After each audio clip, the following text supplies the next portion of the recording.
Gold, trusted gold buyers. మీరు తాకట్టు పెట్టిన బంగారాన్ని విడిపించి ఈ రోజు ఉన్న మార్కెట్ ధరకు కొనబడను.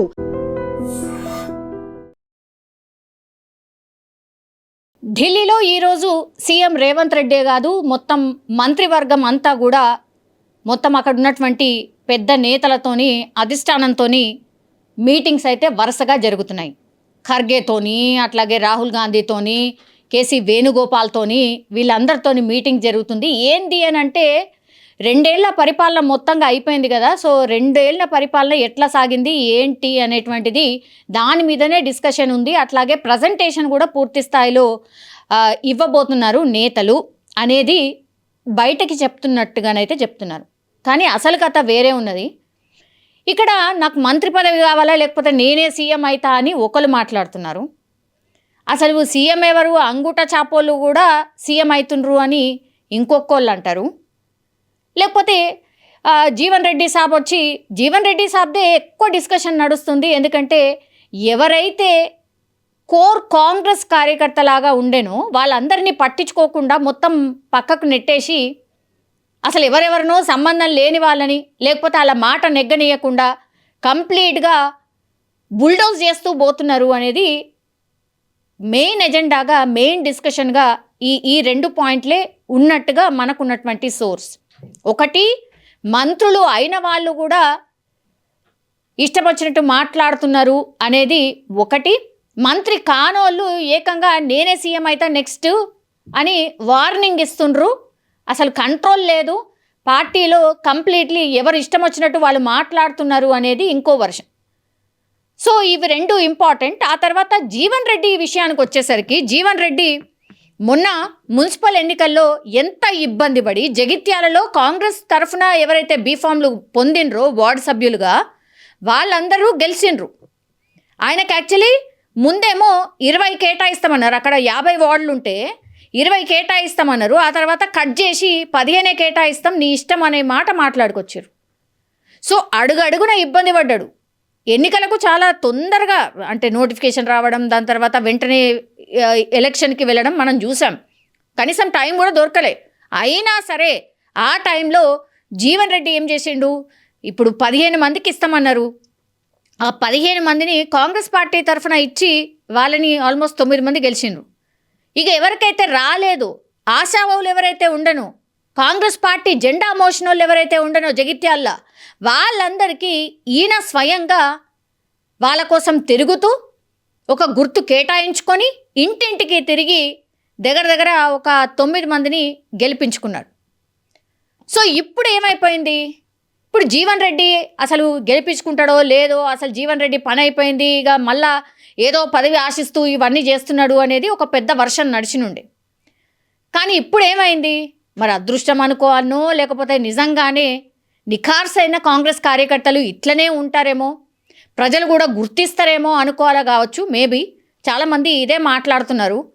అంత పెద్ద ఆయన్ని, ఎప్పటి నుంచో రాజకీయాల్లో ఉన్నటువంటి వ్యక్తిని, యాక్టివ్గా ఉన్నటువంటి వ్యక్తిని ఎటు కాకుండా చేద్దాం, తొక్కేద్దామని ప్రయత్నం చేసినా సరే ఆయన నిలబడ్డాడు, ఆయన గెలిపించుకున్నాడు. ఇప్పుడు జీవన్ రెడ్డి సాబ్ వాల్యూ తెలిసింది అనేది చాలామంది మాట్లాడుతున్నటువంటి మాట. ఇప్పుడు ఏమైపోయింది, అధిష్టానం దాని గురించి అడుగుతుంది. ఇప్పుడు అందరు నేతలు ఆడనే ఉన్నారు కదా, రండి సాబ్ అని బుజ్జగింపులు స్టార్ట్ అయినాయట. రండి, ఢిల్లీకి రండి, మాతో మాట్లాడండి, మీ మనసులో ఏముంది చెప్పండి అని. కానీ జీవన్ రెడ్డి సాబ్ వర్షన్ ఏముంది, ఇప్పుడు సపోజ్ జీవన్ రెడ్డి సాబ్ ఎవరైతే ఈ ఇండిపెండెంట్ల క్యాండిడేట్లు ఎవరైతే ఉన్నారో వాళ్ళందరూ గెలవకపోయి ఉంటే మరి అధిష్టానం మాట్లాడేటోళ్ళ అంటే గెలిస్తేనే మాట, లేకపోతే అసలు సంబంధం లేదా, ఇట్లనే అడుగుతున్నారు మరి. సో జీవన్ రెడ్డి గారు ఇప్పుడు అధిష్టానం పిలిచినా పోవట్లేదు. ఎందుకంటే ఆయన ఫైట్ ఏంది, నిఖార్స్ అయిన కాంగ్రెస్ కార్యకర్తలకి గుర్తించట్లేదు, తొక్కేస్తున్నారు, అణిచివేస్తున్నారు, పదవులు ఇవ్వట్లేదు. నేను ఇన్నేళ్ళు రాజకీయం చేసి కూడా ఏం లాభము, అసలు నా మాటకు కూడా విలువలేదు. ఇక నా కింద నన్ను నమ్ముకున్న కార్యకర్తలకి నేను ఏం మొహం పెట్టుకొని నేను ఇది చేస్తా అది చేస్తా అని చెప్పగలుగుతాను, కాంగ్రెస్ పార్టీలో ఉన్నందుకే నాకు ఇస్తున్న వాల్యూ ఇదా అని జీవన్ రెడ్డి సాబ్ ఎందుకు మాట్లాడుతున్నారు తెలుసా. గతంలో కూడా ఒక 2-3 సార్లు ఢిల్లీకి పిలిపించిన తర్వాత మేము ఉన్నాం కదా, మేము చూసుకుంటాం, ఓకే ఓకే అన్నారట. తర్వాత ఏం జరిగింది, ఏమీ జరగలే కదా. గతంలో ఇట్లాంటిదే నడిచింది. అప్పుడు కూడా ఏం కాలే, ఇప్పుడు పోయినా కూడా ఏం కాదు అని ఆయన ఫిక్స్ అయిపోయాడు. నిన్న హైదరాబాద్ వరకు కూడా వచ్చిండు. అంటే సరే పార్టీ అధిష్టానం పిలిచింది కదా, ఆ రెస్పెక్ట్ ఉంచుకోవాలి కదా, ఇక పోదాం ఢిల్లీకి అని అనుకున్నాడు. హైదరాబాద్కి కూడా వచ్చిండ్రు జీవన్ రెడ్డి సాబ్, కానీ పోలేదు. నేను పోను అంటుండట. ఎందుకు పోవాలి? అసలు నాకు గతంలో ఏమైనా వాల్యూ ఇచ్చిండ్రా? ఢిల్లీకి పోతే కూడా ఏం జరగదు. అండ్ ఇంకో వర్షన్ ఏమి వినిపిస్తుంది, ఇప్పుడు రాజ్యసభ సీట్ ఇస్తాం అని అంటున్నారు. రాజ్యసభ సీట్ ఇస్తే గనక ఇక లోకల్ పాలిటిక్స్ అంటే ఆ డిస్ట్రిక్ట్లో జరిగేటటువంటి పాలిటిక్స్తోని ఈయనకు సంబంధం ఉండదు. ఇక పెద్దల సభ అంటారు, మీరు మొత్తం అంతా అదే చూసుకోండి, మీకు చాలా ఇష్యూస్ ఉంటాయి, దాని గురించే మాట్లాడండి అని మొత్తంగా ఇక పెద్దల సభకు వెళ్ళిపోయేలాగా చేసి లోకల్లో ఇప్పుడు సంజయ్కి లైన్ క్లియర్ చేసే ప్రయత్నం ఒకటి జరుగుతుంది అని ఆయన ఫిక్స్ అయినట్టుగా చెప్తున్నారు.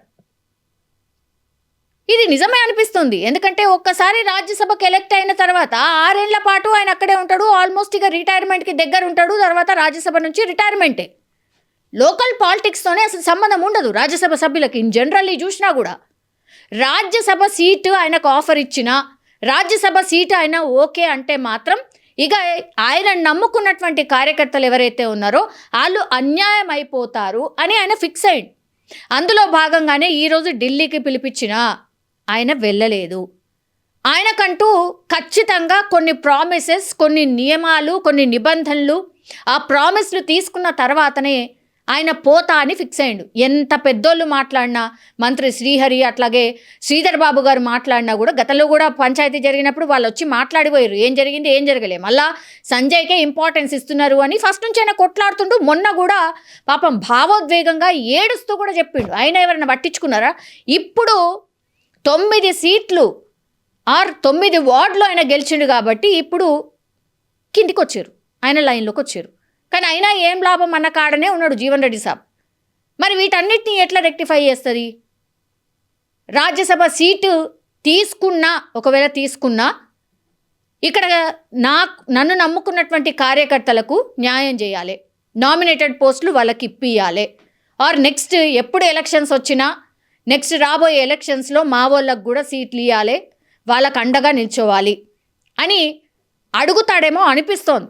ఆ వర్షనే వినిపిస్తోంది. మరి చూడాలి నిజంగానే ఇది జరుగుతుందా. ఒకటి డైరెక్ట్గానే ఇప్పుడు ఈయన ఇండివిజువల్గా కొంతమందిని గెలిపించుకున్న తర్వాత అటు బీఆర్ఎస్ నుంచి ఆఫర్ వస్తోంది, బీఆర్ఎస్ పార్టీలోకి రమ్మని ఆఫర్ వస్తోంది అనేది ఒక వర్షన్ వినిపిస్తోంది కదా.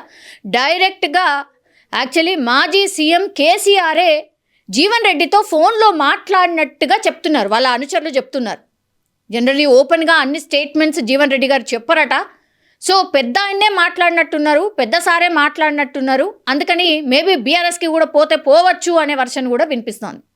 ఇంకోవైపు ఏమో ధర్మపురి అరవింద్ అయితే మీలాంటి సీనియర్స్ మా పార్టీకి అవసరం ఉంది, రండి అని జీవన్ రెడ్డి సార్ని పార్టీలోకి నేను ఆహ్వానిస్తున్నా అని డైరెక్ట్గా ఇప్పుడు అరవింద్ కూడా డైరెక్ట్గా పార్టీలోకి ఆహ్వానిస్తున్నటువంటి సిచ్యువేషన్ అయితే కనిపిస్తోంది. సో ఆప్షన్స్ అయితే చాలా ఉన్నాయి. అటు ఉన్నటువంటి కాంగ్రెస్ నుంచే బుజ్జగింపులు ఒకవైపు జరుగుతున్నాయి. రాజ్యసభనా, ఎమ్మెల్సీయా, ఇంకోట ఒకటి. మిగతా 2 పార్టీలు కూడా జీవన్ రెడ్డి సాబ్ని రమ్మంటున్నాయి. సో ఇప్పుడు ఏమైంది? పై చేయి జీవన్ రెడ్డి గారిదైంది. ఇంకోటి నిఖార్స్ అయిన కాంగ్రెస్ కార్యకర్తలు ఇలాగే ఉంటారు అనే వర్షన్ కూడా ఇప్పుడు చాలామంది మాట్లాడుతున్నారు. పాలిటిక్స్ అన్నీ ఇంత పొల్యూట్ అయిపోయిన పరిస్థితుల్లో కూడా జీవన్ రెడ్డి లాంటి అతి సీనియర్ మోస్ట్ కాంగ్రెస్ నాయకులు అనుకోండి, కార్యకర్త అనుకోండి, ఇలాగే ఉండాలి, ఇట్లనే ఉండాలి, ఎప్పుడైనా సరే దెబ్బలు తిన్నా వాళ్ళదే పై చేయి ఉంటుంది అనే వర్షన్ కూడా చాలామంది మాట్లాడుతున్నటువంటి పరిస్థితి. మీ ఒపీనియన్ కూడా చాలా చాలా ఇంపార్టెంట్. మీరేమనుకుంటున్నారు? నిజంగానంటే జీవన్ రెడ్డి గారిని ఎప్పటి నుంచో చూస్తున్నాం, ఎవరి గురించి ఇంత కూడా చెడు భాష కానీ, ఇప్పుడు జరుగుతున్నటువంటి పాలిటిక్స్లో అసలు సంబంధం లేకుండా చాలా డీసెంట్ లాంగ్వేజ్ మాట్లాడుతూ ఉంటారు, పాయింట్ టు పాయింట్ మాట్లాడుతూ ఉంటారు, ఏం జరుగుతుందో చెప్తూ ఉంటారు. సో ఇట్లాంటి రాజకీయ నాయకులు కాంగ్రెస్కి అవసరమా, బీఆర్ఎస్కి అవసరమా, లేదంటే బీజేపీకి అవసరమా? ఒకవేళ కాంగ్రెస్ పార్టీ వదులుకుంటే ఏ పార్టీలోకి వెళ్ళాలి? జీవన్ రెడ్డి సాబ్ ఫ్యూచర్ ఏంటి? మీరు కూడా కామెంట్ రూపంలో తెలియజేయాల్సిందిగా రిక్వెస్ట్.